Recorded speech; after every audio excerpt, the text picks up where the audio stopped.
Hello दोस्तों, स्वागत है आप सभी का मेरे यूट्यूब चैनल जनरल स्टडीज में। दोस्तों, जैसा कि आप सभी लोगों ने संवाद के माध्यम से देखा भी होगा कि आयोग ने आपका पेपर जो है मार्च में कराने का निर्णय लिया है। ठीक है, अभी प्रस्तावित है, अभी संभावित संभावित है, अभी निर्धारित नहीं है कि किस तिथि को आपका पेपर होगा, यानी कि पेपर अब आपका मार्च में होना है। ठीक है, तो देखो, अतिरिक्त समय हम लोगों के पास है कि हम और अच्छा इसको बेहतर तैयारी को अपनी अंजाम तक पहुंचाएं।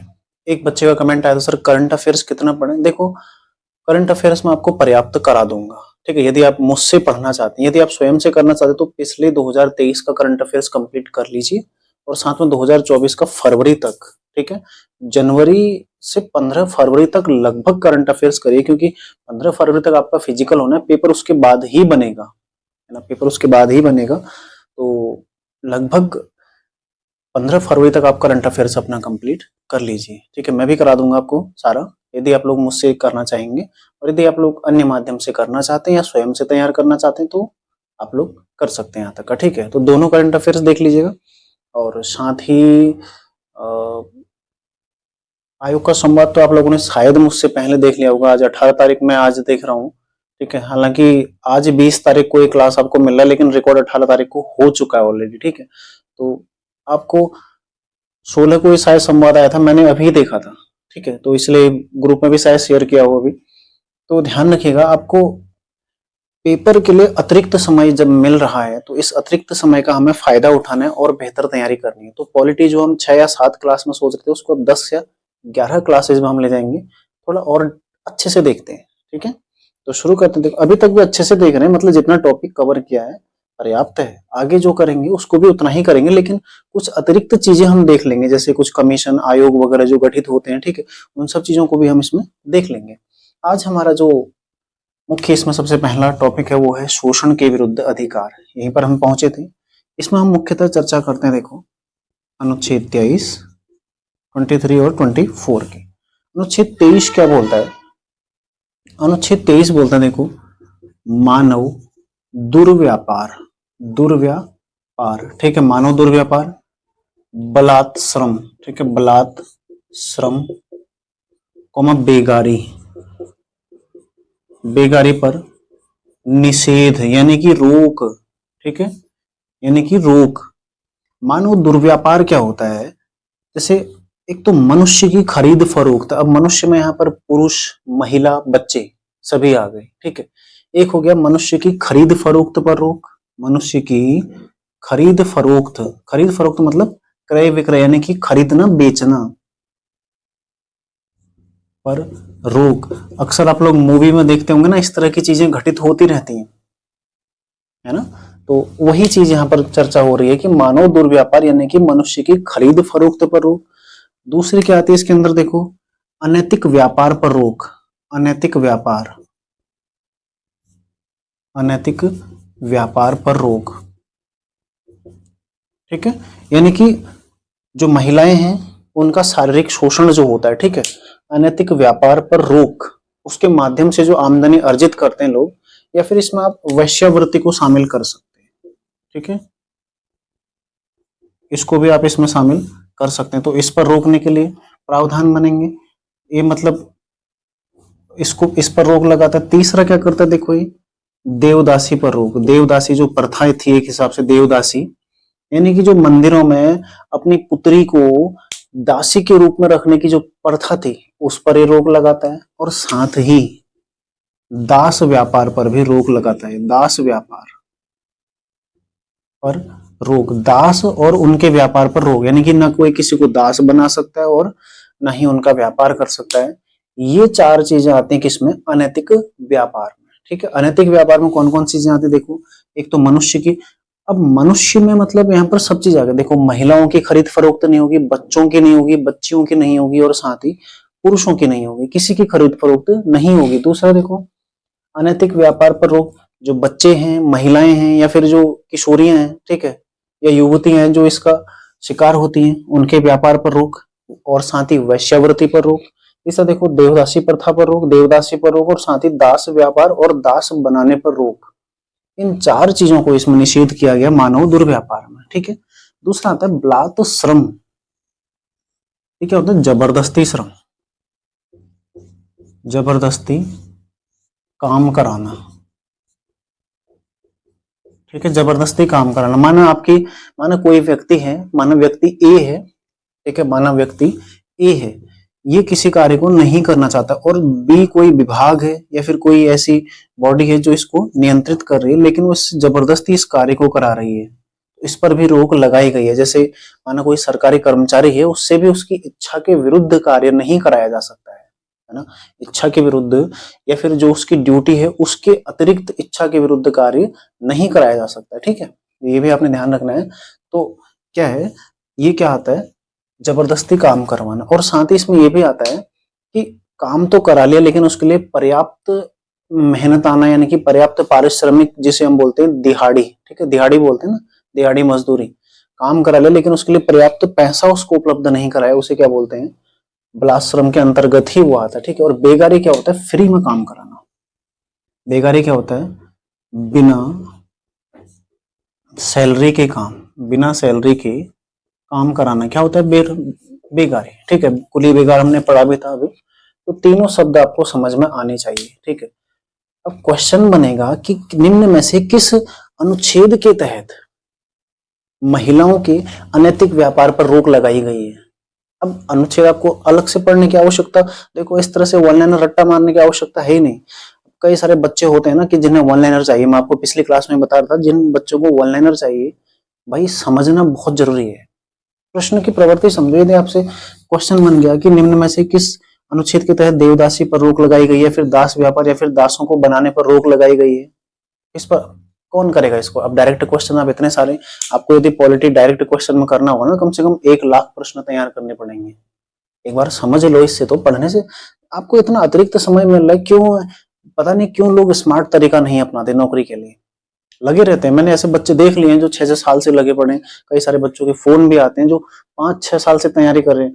खुद हमारे साथ के भी कई सारे लोग अभी तैयारी कर रहे हैं 8-8, 9-9 साल से। क्यों, क्योंकि स्मार्ट तरीका नहीं है ना, स्मार्ट तरीका रखो, जरूरी है। और एक बच्चे का मैं कमेंट देख रहा था अभी परसों, एक मैंने कोई क्लास दिया था शायद, उस पर एक कमेंट आया था, बड़ा ही मजेदार था कि खुद बेरोजगार हैं और इस तरह से कुछ था, दूसरों को, मतलब खुद तो एग्जाम निकला नहीं और हमें सलाह दे रहे हैं इस तरह से, ठीक है। भाई देखो, बोर्ड पे खड़े होकर एक क्लास आप डाल दो यूट्यूब पर, बोर्ड के सामने खड़े होकर देखो। मैं यूट्यूब पर वन लाइनर रटाने की बात नहीं कर रहा हूँ, प्रश्न बनाकर उत्तर देने की बात नहीं कर रहा हूँ, बोर्ड पर खड़े होकर इस तरह से समझा कर एक क्लास डाल दो आप, ठीक है। तो हम मानते हैं कि आप बेहतरीन तैयारी कर रहे हैं। बाकी हमारी नौकरी है या नहीं है ये तो छोड़ो आप, है ना, हम तभी मानेंगे बेहतर आप तैयारी कर रहे हैं। आप बोर्ड पर खड़े होकर किसी को एक टॉपिक समझा दो, समझा भी वही सकता है ना जिसने पढ़ा होगा। हर किसी के बस का तो नहीं है ना सामने आकर बोल पाना। मुझे पता है ना मुझे कितने लोग देख सकते हैं, ऐसा थोड़ा ना कि मुझे केवल 2-4 अपने घर के लोग देखेंगे। मुझे पता है एक बार वीडियो डालूंगा, हो सकता है उसे 1000 लोग देख लें, 2000 लोग देख लें। तो मैं भी बोर्ड पर खड़े होने की हिम्मत तभी होगी ना जब कहीं ना कहीं कुछ तैयारी रही होगी। तो भाई इस तरह की कमेंट आप लोग मतलब करिए, कोई दिक्कत नहीं है, मुझे कोई आपत्ति नहीं है, अच्छी बात है। मैं आपको बार बार बोलता हूँ, जिसे मुझसे पढ़ना है पढ़िए, जिसे नहीं पढ़ना है भाई मत पढ़िए।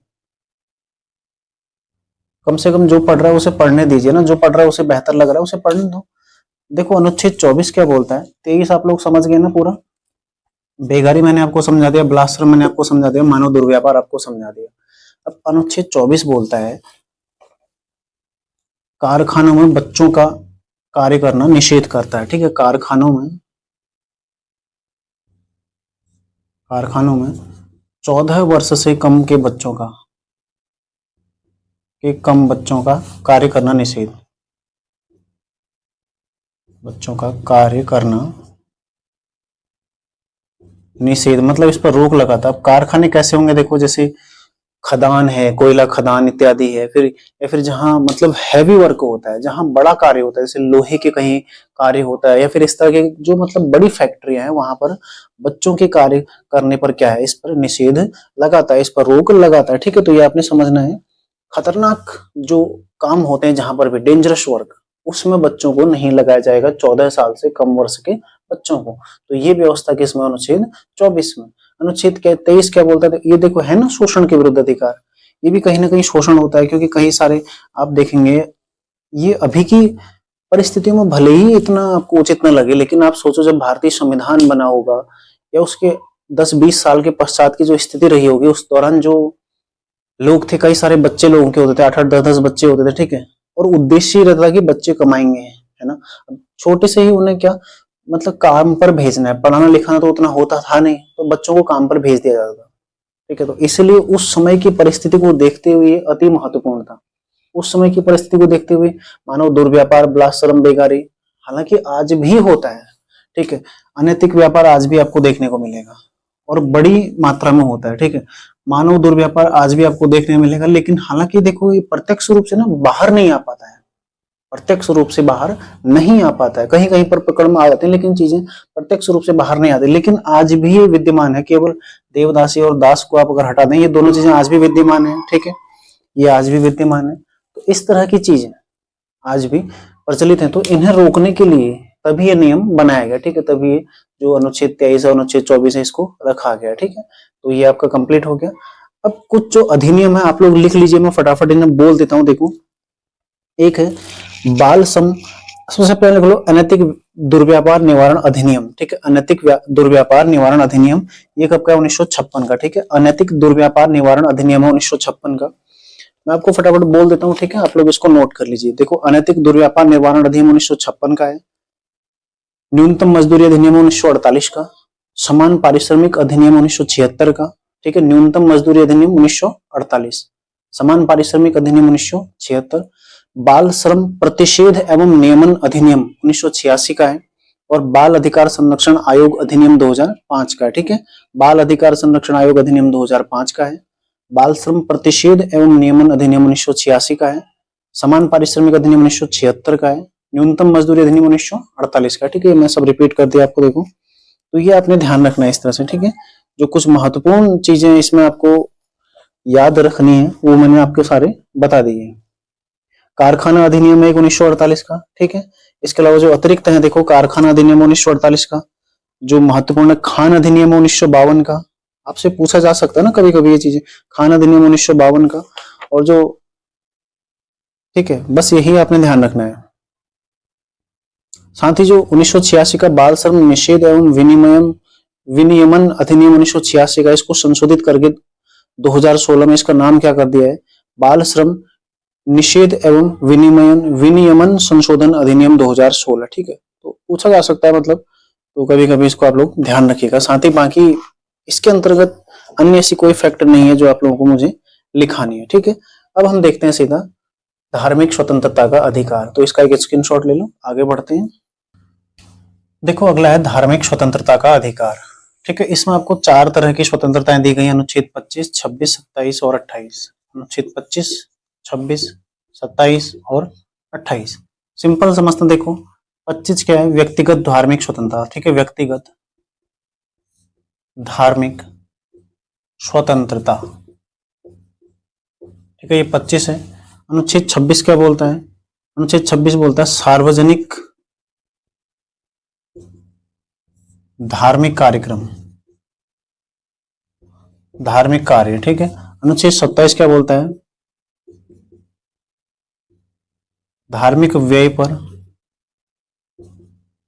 कर से राहत, ठीक है। अनुच्छेद 28 क्या बोलता है, धार्मिक शिक्षा निषेध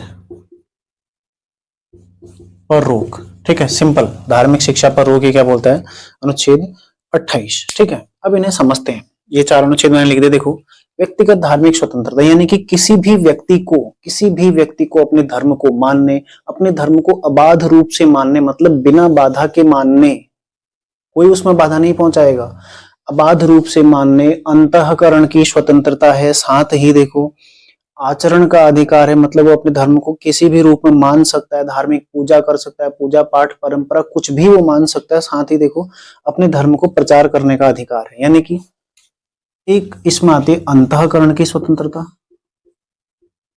ठीक है, प्रचार प्रसार की स्वतंत्रता, ठीक है, तो अंतःकरण की स्वतंत्रता, प्रचार प्रसार की स्वतंत्रता। साथ ही देखो, आचरण का अधिकार यानी कि पूजा पाठ का अधिकार, ठीक है, आचरण ये सब चीजें किसमें आती है? अनुच्छेद 25 में। व्यक्तिगत धार्मिक स्वतंत्रता, किसी भी व्यक्ति को अपने धर्म को, किसी भी धर्म को मानने, जिस वो धर्म में है या वो किसी दूसरे धर्म को मानना चाहता है, ठीक है, तो अपने धर्म को मानने की, उसके प्रचार प्रसार की, अपने हिसाब से पूजा पाठ, धार्मिक कार्य अनुष्ठान इत्यादि कराने की स्वतंत्रता है। समझ में आ गया? ठीक है।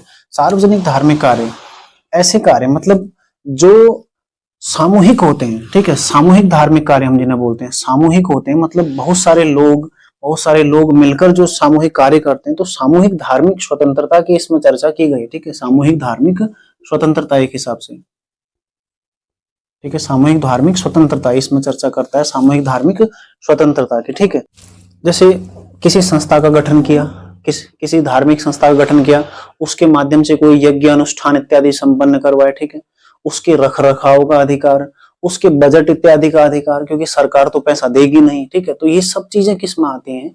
सार्वजनिक धार्मिक कार्य के अंतर्गत आती है, मतलब सामूहिक धार्मिक स्वतंत्रता है। ठीक है, कई सारे लोग मिलकर कोई संगठन बना सकते हैं, धार्मिक संगठन बना सकते हैं। ठीक है, जिससे मतलब धार्मिक संगठन यानी कि देखो 100 लोग मिले, उन्होंने कोई ऐसा संगठन बनाया, माना गांव के लोग मिले, गांव में उन्होंने एक यज्ञ करवाया, उस संगठन की चर्चा हो रही है। ऐसा कोई संगठन नहीं है। ठीक है, ऐसा एक समूह बनाया, जो माना गांव में समूह बनाया, उन्होंने एक धार्मिक अनुष्ठान करवाया, भागवत करवाया। ठीक है, आप जो जैसे देखते हैं पांडव नृत्य का आयोजन होता है, या फिर पहाड़ों में रामलीला का आयोजन होता है। ठीक है, इस तरह से समझो। तो क्या रामलीला कोई एक व्यक्ति करवाता है? नहीं कराता ना। रामलीला क्या कुछ लोग मिलकर करवाते हैं, उसी में कुछ लोग जो पात्र होते हैं वही पात्र होते हैं। ठीक है, तो मिलकर उनकी एक कमेटी गठित होती है, जिसे रामलीला कमेटी बोलते हैं। वो कमेटी उस कार्य को संचालित करती है।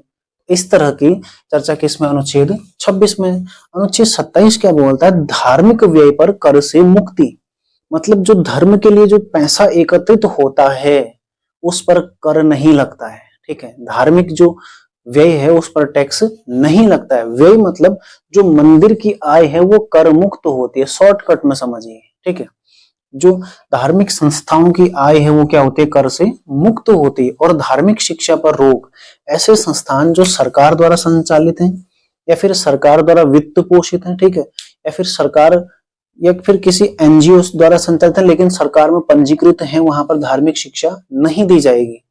मतलब ऐसा कोई भी शिक्षण संस्थान जो सरकार से किसी न किसी रूप में संबंधित है, संबद्ध है, वहां पर धार्मिक शिक्षा नहीं दी जाएगी। ठीक है, ये क्या बोलता है अनुच्छेद 28? मतलब धार्मिक शिक्षा कहीं पर भी ऐसे संस्थान में नहीं दी जाएगी जहां पर जो सरकार से संबंधित है, जो सरकार से जुड़ा हुआ है। ठीक है, वहां पर धार्मिक शिक्षा बिल्कुल नहीं दी जाएगी। तो ये चारों आपको समझ में आ गया। देखो, व्यक्तिगत धार्मिक स्वतंत्रता 25 में, ठीक है, सामूहिक धार्मिक स्वतंत्रता 26 में, धार्मिक व्यय पर कर से रहा 27 में, और धार्मिक शिक्षा पर रोक अनुच्छेद 28 में। ये आपको समझ में आ गया।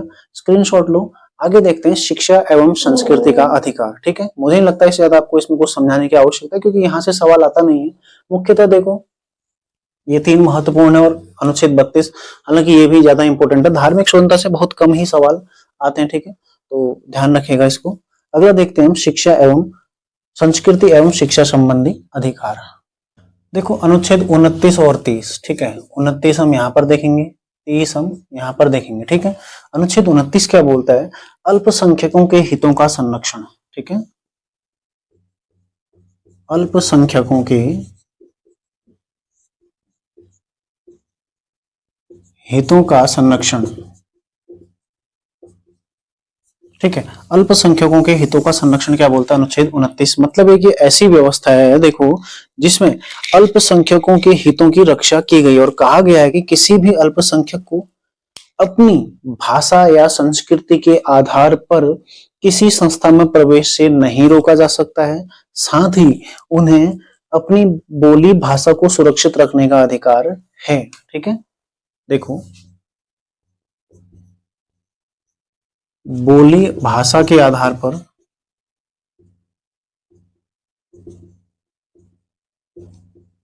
अल्पसंख्यकों से कोई भेदभाव नहीं होगा। ठीक है, से भेदभाव नहीं होगा,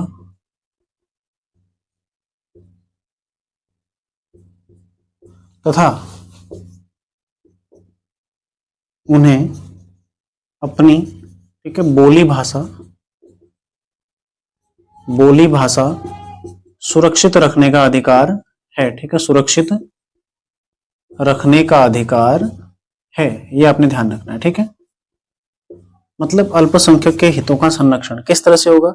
किसी भी अल्पसंख्यक, कोई भी अल्पसंख्यक समुदाय है, उनको बोली भाषा के आधार पर उनसे कोई भेदभाव नहीं होगा, कहीं पर प्रवेश से उन्हें रोका नहीं जाएगा, किसी शिक्षण संस्थान में वो प्रवेश करते वहां पर रोका नहीं जाएगा, और साथ ही उनको अपनी बोली भाषा को सुरक्षित रखने का अधिकार होगा। अब अनुच्छेद 30 क्या बोलता है? अल्पसंख्यकों की शिक्षा का संरक्षण। अल्पसंख्यकों की अल्पसंख्यकों की शिक्षा का संरक्षण, ठीक है। अल्पसंख्यकों की शिक्षा का संरक्षण किस में आता है? अनुच्छेद 30 में। मतलब जो अल्पसंख्यक हैं उनको, अब कैसे भी अल्पसंख्यक हो सकते हैं, चाहे वो धार्मिक अल्पसंख्यक हो या भाषाई आधार पर अल्पसंख्यक हो, उनको अपने शिक्षण संस्थान खोलने, ठीक है, अपने शिक्षण संस्थान खोलने एवं उनके संचालन का अधिकार है,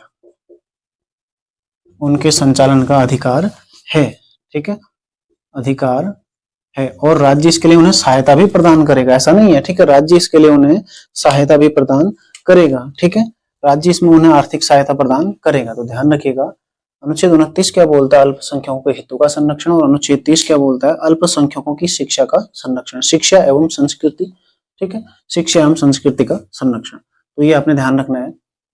अनुच्छेद 29 और 30 क्या है? मुख्यतः ये अल्पसंख्यकों के अधिकार है, अल्पसंख्यकों के अधिकार, ठीक है। तो मूल अधिकार आज हमारी इस क्लास में कंप्लीट हो जाएंगे, ठीक है, मूल अधिकार आज हमारी इस क्लास में कंप्लीट हो जाएंगे। और एक और चीज ध्यान रखिएगा आप लोग, यदि कभी प्रश्न बनेगा ना कि अल्पसंख्यक शब्द को भारतीय संविधान के किस भाग में परिभाषित किया गया है या फिर किस अनुच्छेद में परिभाषित किया गया है, तो नोट कर लो, कहीं पर अल्पसंख्यक की परिभाषा नहीं है। भारतीय संविधान में कहीं पर भी अल्पसंख्यक शब्द की परिभाषा नहीं है कि अल्पसंख्यक कौन है, ठीक है। तो अल्पसंख्यक की परिभाषा कहीं पर नहीं है, ये आपने ध्यान रखना है, ठीक है। तो एक इसका एक स्क्रीनशॉट लो। आगे देखते हैं, देखो सबसे जो महत्वपूर्ण अनुच्छेद है उसके बारे में चर्चा करेंगे, अनुच्छेद 32, ठीक है। अनुच्छेद 32, 31 में आपको बता चुका हूं ऑलरेडी, ठीक है, 31 हमने पहले ही चर्चा कर लिया। अब हम देखेंगे अनुच्छेद 32, संवैधानिक उपचारों का अधिकार। अब यहां तक देखो, किसी की समानता का अधिकार का उल्लंघन हुआ, स्वतंत्रता के अधिकार का उल्लंघन हुआ, शोषण के विरुद्ध अधिकार का उल्लंघन हुआ, धार्मिक स्वतंत्रता के अधिकार का उल्लंघन हुआ, या फिर शिक्षा या संस्कृति के अधिकार का उल्लंघन हुआ, तो वो कहां जाएंगे? अस्पताल। और अस्पताल कौन है? अनुच्छेद 32। अनुच्छेद 32 के तहत सुप्रीम कोर्ट क्या है? अस्पताल है, ठीक है। और वहां पर बैठे जज क्या है? उसके डॉक्टर है, ठीक है। और जो चीफ जज हो गए वो क्या होंगे? सीएमओ। इस तरह से आप लोग इसको ध्यान रखिए, ठीक है। तो अनुच्छेद 32 के तहत यदि इन सभी अधिकारों का उल्लंघन होता है तो व्यक्ति कहां जाएगा? सुप्रीम कोर्ट जाएगा। और सुप्रीम कोर्ट 5 तरह की रिटें इसमें जारी करता है, ठीक है। कितने प्रकार की रिट? 5 प्रकार की रिट, ठीक। तो कौन कौन सी रिट जारी करता है उसके बारे में हम इसमें चर्चा करेंगे। देखो, संवैधानिक उपचारों का अधिकार जो कि भारतीय संविधान के अनुच्छेद 32 में है, इस अनुच्छेद को जो डॉक्टर भीमराव अंबेडकर थे, ठीक है, भारतीय संविधान के निर्माता, उन्होंने क्या कहा है? भारतीय संविधान की हृदय एवं आत्मा, अनुच्छेद 32 को। क्योंकि देखो, मनुष्य को अधिकार मिले हुए हैं, भारतीय नागरिकों को अधिकार मिले, लेकिन अधिकार मिले हैं और ये वाद योग्य हैं किस प्रकार? जब हमें अनुच्छेद 32 मिला या फिर अनुच्छेद 226 मिला। 226 में हाईकोर्ट रिट जारी करता है और अनुच्छेद 32 में सुप्रीम कोर्ट रिट जारी करता है, ठीक है, दोनों अलग अलग है। तो जब हाईकोर्ट पढ़ेंगे वहां पर उसको देखेंगे, अभी हम केवल संवैधानिक उपचारों का अधिकार पढ़ रहे हैं। तो इसमें देखो, अनुच्छेद 32 में सुप्रीम कोर्ट रिट जारी करता है। कितने प्रकार की रिट जारी करता है? 5 प्रकार की। कब करता है? जब हमारे मौलिक अधिकारों का उल्लंघन होता है। मानो देखो, यदि हमारे किसी अधिकार का उल्लंघन हुआ, ठीक है, और उसके उपचार की कोई व्यवस्था नहीं है, तो फिर अधिकार का मान क्या है? शून्य है ना। माना देखो, किसी व्यक्ति को ऐसा कोई लाइलाज बीमारी हो जाती है, किसी व्यक्ति को कोई ऐसी कोई बीमारी हो जाती है जिसका उपचार ही नहीं हो सकता है, ठीक है। आज के डेट में कई सारी ऐसी बीमारियां हैं जिनका उपचार ही नहीं हो सकता है। तो फिर क्या है? उसका तुम कितना ही ट्रीटमेंट कराओ, वो क्या है? शून्य है, क्योंकि उसको सही तो नहीं होना है। तो फिर ट्रीटमेंट क्या हो जाएगा? उसका शून्य हो जाएगा, है ना। शून्य, भले ही लाखों रुपए खर्च हो जाए उस पर, लेकिन ट्रीटमेंट क्या है? शून्य है, क्योंकि उस व्यक्ति के बचने की संभावना फिर नहीं रहती है। तो ऐसी देखो, भारतीय संविधान के हमारे जो अनुच्छेद 14 से लेकर 30 तक हमें अधिकार दिए गए हैं, यदि इनमें से किसी भी अधिकार का उल्लंघन होता है और उसका उपचार नहीं हो पाता है, मतलब उल्लंघन होता है और उसको सही तरह से ठीक नहीं किया जा सकता है, फिर उसको न्याय नहीं मिलता है, तो फिर हमारे मौलिक अधिकारों का उद्देश्य ही क्या है? माना मेरी स्वतंत्रता आहत होती है, ठीक है, माना किसी को गिरफ्तारी के विरुद्ध संरक्षण उसका अधिकार का उल्लंघन हुआ है, माना किसी के साथ समानता का व्यवहार नहीं हुआ है, माना किसी के साथ अस्पृश्यता का व्यवहार हुआ है, यदि उसका उपचार ही नहीं होगा तो फिर इनको रखने का कोई फायदा नहीं है ना। मतलब बिना इस अनुच्छेद के ये सारे अनुच्छेद क्या है? शून्य है। यदि अनुच्छेद 32 नहीं है तो ये क्या है? सब 000 है ये, क्योंकि सरकार मनमानी करेगी, सरकार राज्य मनमानी करेगा फिर तो, है ना। अगर ये है तो फिर राज्य की मनमानी के विरुद्ध कहाँ जाते हैं? Supreme court. लेकिन अगर अनुच्छेद 32 ही नहीं होता तो फिर ये सब कहते हैं शून्य थे, राज्य मनमानी करता रहता, कोई किसी को अधिकार कुछ नहीं मिलता। अधिकार क्यों मिलता है? क्योंकि हमारे पास अनुच्छेद 32 है। हम कहां चले जाते हैं? कोर्ट में सीधा, कि भाई हमारे इस अधिकार का उल्लंघन होता है।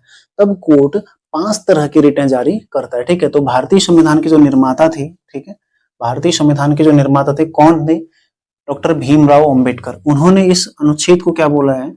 भारतीय संविधान का हृदय एवं आत्मा। ये प्रश्न पहले बना हुआ है, ठीक है। भारतीय संविधान का हृदय एवं आत्मा किसने कहा है? डॉक्टर भीमराव अंबेडकर ने। लिख लीजिएगा आप लोग इसको। देखो इसमें 5 तरह की रिटें जारी होती हैं। इनको आपने अंग्रेजी में भी ध्यान रखना है, हिंदी में भी, ठीक है। तो अंग्रेजी का उच्चारण भी मैं आपको हिंदी में ही लिखाऊंगा इसमें, ठीक है, आप लोगों को कोई दिक्कत नहीं आएगी उसमें। देखो सबसे पहले होती है कौन सी? बंदी प्रत्यक्षीकरण। बंदी प्रत्यक्षीकरण, ठीक है। दूसरी होती है परमादेश। तीसरी होती है प्रतिषेध लेख, प्रतिषेध, ठीक है। चौथी होती है उत्प्रेषण और 5वीं होती है अधिकार परीक्षा। अधिकार परीक्षा। अब अर्थ से ही आप इनके नाम से ही इनका अर्थ समझ सकते हैं वैसे, ठीक है। देखो बंदी प्रत्यक्षीकरण क्या होता है, पहले इनको इंग्लिश में हम जान लेते हैं, ठीक है। ये क्या होता है? देखो हैबियस कार्पस, हैबियस कार्पस, ठीक है। बंदी प्रत्यक्षीकरण हो गया हैबियस कार्पस। परमादेश क्या होता है? मैंडामस, ठीक है। तीसरा हो जाएगा प्रतिषेध, क्या होता है? ये हो जाएगा देखो प्रोहिबिशन, प्रोहिबिशन, ठीक है। उत्प्रेषण क्या हो जाएगा? ये हो जाएगा सर्जरी,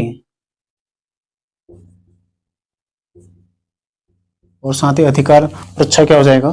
क्यू वारंटो,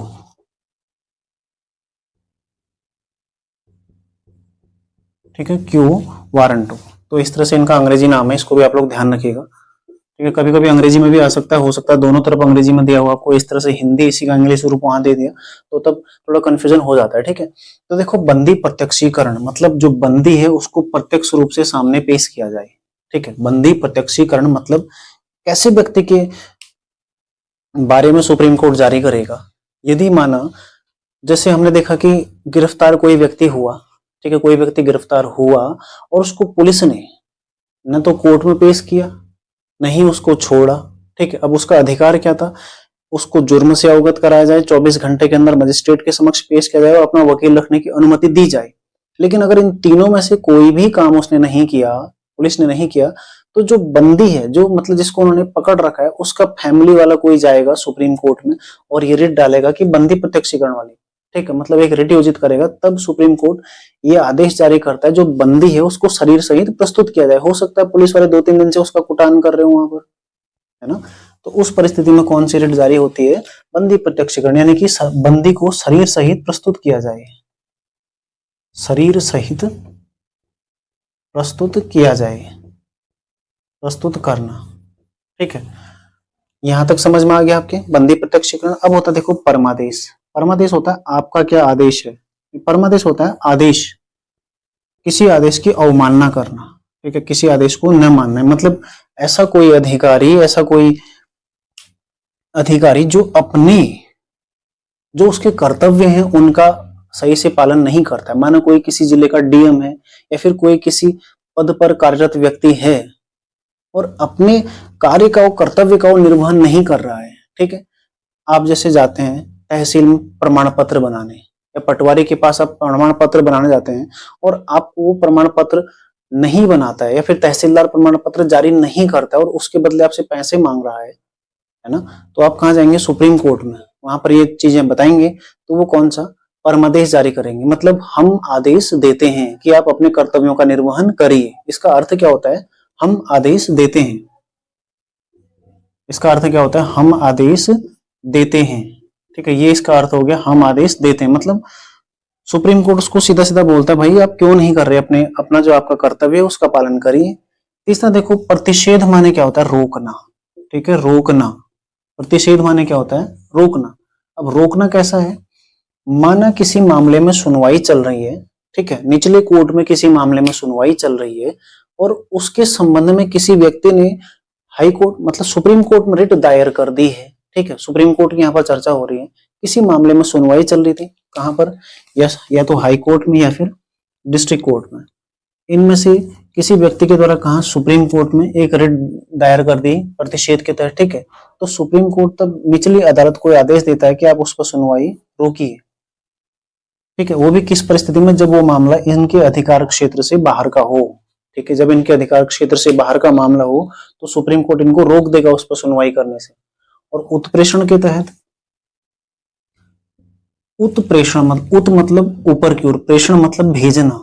इसमें सुप्रीम कोर्ट ये बोलता है कि भाई जो आपके पास लंबित मामला है उसको स्थानांतरित करके हमारे पास भेजिए, मतलब सूचना देना। ठीक है, सूचित करना, सूचित करना। इन्हें सूचना देगा कि आपके पास जो मामला लंबित है उसको यहाँ पर भेजिए जो आपके न्यायिक क्षेत्र में नहीं है। मतलब ये दोनों क्या है? न्यायिक क्षेत्र में नहीं आते हैं निचली अदालतों के, तब एक में सुप्रीम कोर्ट उसमें सुनवाई करने से रोकता है और दूसरे में उसको मामले को अपने पास मंगाता है। और अधिकार पृच्छा में होता है आपका क्या अधिकार है, आपका क्या अधिकार है, ये इसका होता है अर्थ। ठीक है, आपका क्या अधिकार है, ये क्या इसका शाब्दिक अर्थ है।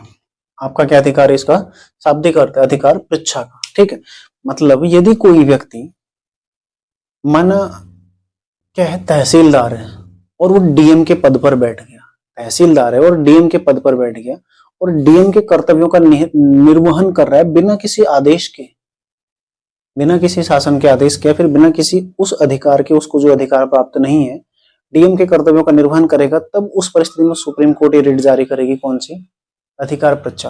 आप किस अधिकार से कार्य कर रहे हैं, ठीक है, आपका क्या अधिकार है, तो इस संबंध में जारी किया जाता है। ठीक है, तो यहाँ पर आपको पांचों समझ में आ गए होंगे। बंदी प्रत्यक्षीकरण, जो कोई बंदी कैदी है उसको शरीर सहित प्रस्तुत करने से संबंधित है, जबकि परमादेश किसी ऐसे व्यक्ति को जो अपने कर्तव्य का निर्वहन नहीं कर रहा है उसको निर्वहन करने के लिए आदेश देने से संबंधित है। प्रतिषेध क्या है? यदि निचली अदालतें अपने न्यायिक क्षेत्र से बाहर जाकर किसी मामले में सुनवाई कर रही हैं तो वहां पर रोकने से संबंधित है। जबकि उत्प्रेषण क्या है? ऐसे मामलों को जहां पर निचली अदालतें अपने न्यायिक क्षेत्र से बाहर जाकर सुनवाई कर रही हैं तो उसको अपने पास मंगाने से संबंधित है, सुप्रीम कोर्ट अपने पास मंगाएगा उस मामले को। और पांचवा अधिकार पृच्छा, यानी कि ऐसा कोई व्यक्ति जो बिना किसी अधिकार के किसी पद पर बैठता है और उस पद के कर्तव्यों का निर्वहन करता है, तो वहां पर कौन सी रिट आती है? अधिकार पृच्छा। ठीक है, आपने इनके इंग्लिश नाम भी याद रखने। देखो, बंदी प्रत्यक्षीकरण हैबियस कार्पस, परमादेश मैंडामस, ये वाला नो नहीं आएगा। ठीक है, यहाँ पर ये वाला ळौ आएगा। ठीक है, तीसरा आता देखो प्रतिषेध, इसे बोलते हैं प्रोहिबिशन। उत्प्रेषण का सर्जियरी, और साथ ही अधिकार पृच्छा का क्या है? Quo warranto. तो यहाँ तक आपका कंप्लीट हो गया। ठीक है, और जो अनुच्छेद 32 है इसको भारतीय संविधान के जो निर्माता है डॉक्टर भीमराव अम्बेडकर, उन्होंने इसको क्या बोला है? भारतीय संविधान का हृदय और आत्मा इनको इसको कहा गया। ठीक है, यहाँ तक आपको समझ में आ गया होगा। अब हम देखते हैं अनुच्छेद 33, 34 और 35। ठीक है, अनुच्छेद 33, 34 और 35 इसको हम चर्चा करते हैं। उससे पहले देखो आप लोग इसका एक स्क्रीनशॉट ले लीजिए। ठीक है, इसको मैं पूरा क्लियर कर देता हूँ। यहाँ तक आप लोग इसको, जो हमने अधिकार देखने थे वो सारे हम समझ चुके हैं। अधिकार कौन से हैं, कैसे आपको समझना है, ये सब मैं आपको बताया। ठीक है, शुरू से समानता का अधिकार, स्वतंत्रता का अधिकार, शोषण के विरुद्ध अधिकार, धार्मिक स्वतंत्रता, शिक्षा, संस्कृति और उपचारों का अधिकार। साथ ही जो हमारा संवैधानिक उपचारों का अधिकार से पहले संपत्ति का अधिकार था, वो 44वें संविधान संशोधन 1978 द्वारा अनुच्छेद 300 कॉमा उसको कानूनी अधिकार बना दिया गया। यहाँ तक आप लोगों को बेहतर समझ में आ गया होगा। अब हम देखते हैं जो अन्य तीन अनुच्छेद और अनुच्छेद 33, अनुच्छेद 34 और अनुच्छेद 35। ठीक है, ये भी मूल अधिकारों में आते हैं, तो इनको भी हम चर्चा कर लेते हैं। उसके पश्चात हमारा आता है डीपीएसपी, यानी कि जो राज्य के नीति निदेशक तत्व हैं उनके संबंध में हम चर्चा करेंगे। तो आज हम मूल अधिकार तक ही शायद देख पाएंगे, देखते हैं कितना होता है, यदि आगे होगा तो आगे भी हम चर्चा उसके बारे में कर लेंगे। ठीक है, अभी मूल अधिकारों के संबंध में बहुत सारे फैक्ट आपको लिखाना बाकी है, तो एक इसका संपूर्ण स्क्रीनशॉट ले लो। आगे बढ़ते हैं।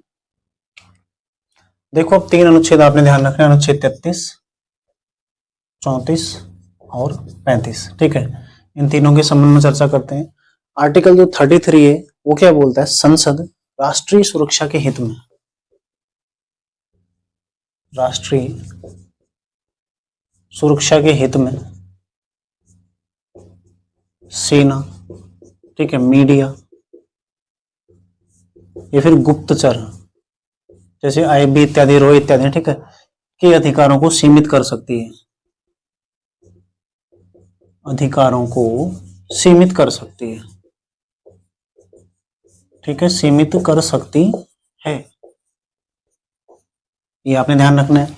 संसद राष्ट्रीय सुरक्षा के हित में सेना, मीडिया और गुप्तचर के अधिकारों को सीमित कर सकती है, और साथ ही इस संबंध में जो विधि बनेगी, जो कानून बनेगा, विधि बनाने का अधिकार किसको होगा, संसद को।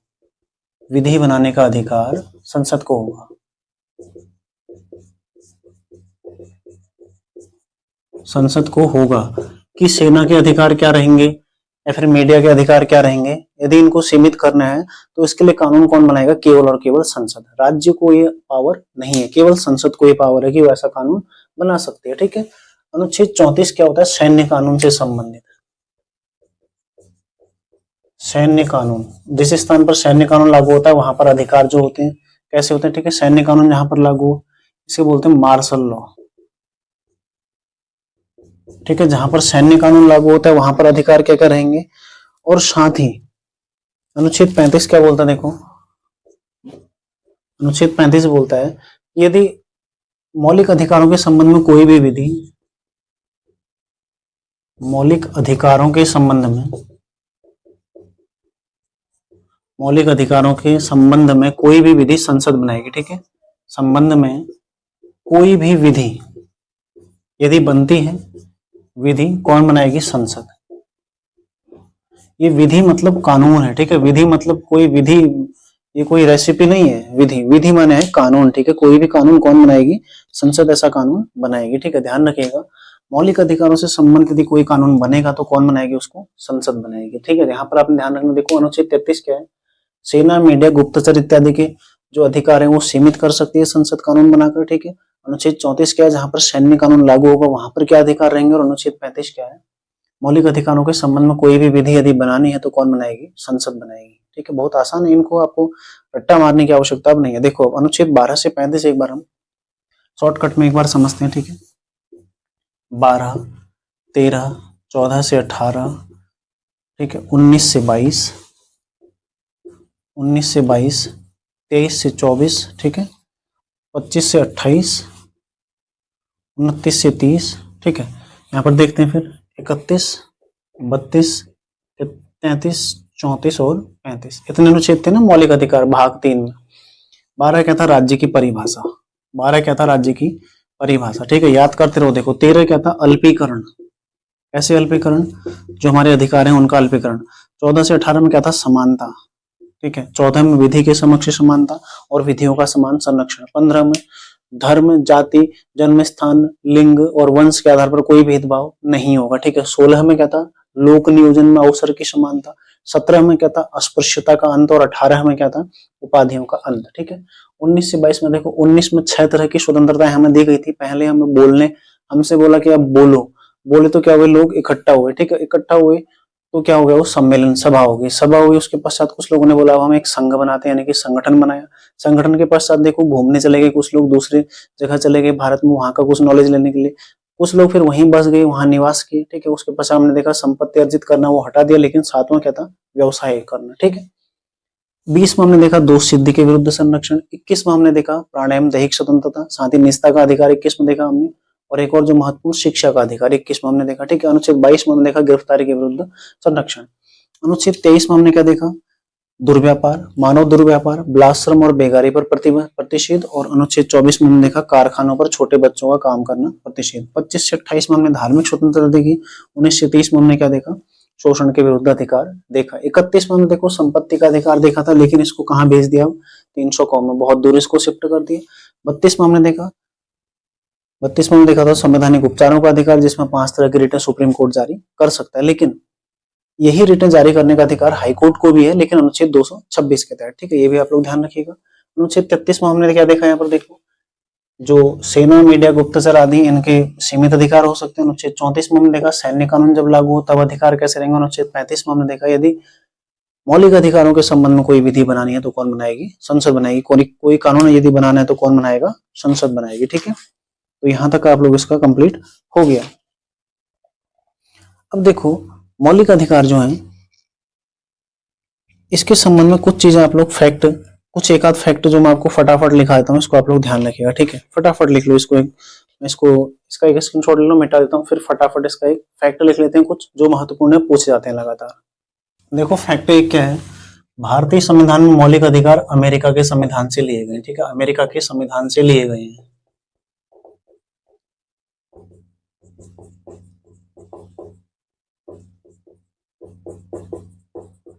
भारतीय संविधान में मौलिक अधिकार कहां से लिए गए, अमेरिका के संविधान से लिए गए हैं। दूसरा फैक्ट क्या है, देखो समिति कौन सी थी, सरदार वल्लभ भाई पटेल समिति।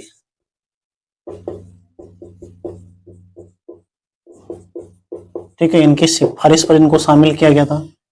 तीसरा क्या है, भाग 3 है, संविधान का भाग 3 है। ठीक है, चौथा फैक्ट क्या है इनके संबंध में, देखो अमेरिका के संविधान से लिए गए हैं, सरदार वल्लभ भाई पटेल समिति थी, भाग 3 है, और चौथा क्या है, ये क्या है, वाद योग्य है, वाद योग्य है, यानी कि किसी के अधिकार का उल्लंघन होता है तो वह उसके अगेंस्ट न्यायालय में जा सकता है। वाद योग्य तभी हुआ ना, न्यायालय में उसके अगेंस्ट वो जा सकता है। यदि किसी के अधिकार का उल्लंघन होता है तो उसके लिए वो कोर्ट जा सकता है, तो ये वाद योग्य भी है। ठीक है, पांचवा देखो इनकी विशेषता क्या है, बाकी मैं आपको सारे लिखा ही चुका हूँ, अन्य जो विशेषताएं, ठीक है, महत्वपूर्ण चीजें सारी मैं आपको लिखा चुका हूँ।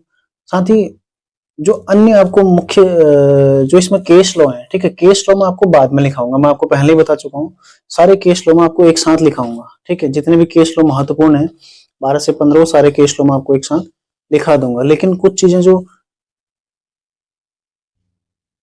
महत्वपूर्ण है, ठीक है, उसको आप लोग लिख लीजिए जो मैं आपको बता रहा हूं।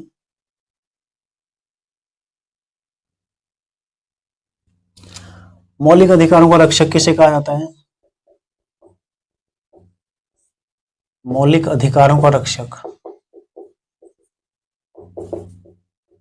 कौन है, सुप्रीम कोर्ट। ठीक है, कौन है, सुप्रीम कोर्ट, यानी कि सर्वोच्च न्यायालय मौलिक अधिकारों का रक्षक है। ठीक है, साथ देखो कुल 6 मूल अधिकार वर्तमान में प्रदान किए गए हैं, मैं आपको पहले ही करा चुका हूं, कुल कितने मूल अधिकार प्रदान किए गए हैं, 6। ठीक है, और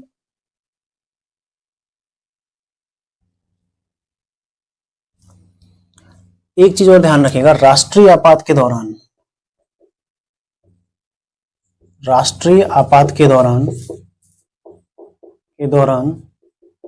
निलंबित हो जाते हैं। निलंबित कौन करेगा, राष्ट्रपति। ठीक है, मौलिक अधिकारों को राष्ट्रीय आपातकाल के दौरान निलंबित कौन कर सकता है, राष्ट्रपति, केवल अनुच्छेद 20 और 21 को छोड़कर। ठीक है, अनुच्छेद 20 और 21 को छोड़कर सभी अधिकार राष्ट्रपति निलंबित कर सकते हैं, तब कब, राष्ट्रीय आपातकाल के दौरान। लेकिन यदि किसी मौलिक अधिकार पर आवश्यक प्रतिबंध लगाना है, आवश्यक प्रतिबंध कौन लगाएगा, संसद। आवश्यक प्रतिबंध कौन लगाएगा, संसद। ठीक है, आवश्यक प्रतिबंध कौन लगाएगा, संसद। जैसे हमने पढ़ा था कि संपत्ति के अधिकार को संसद ने क्या कर दिया था,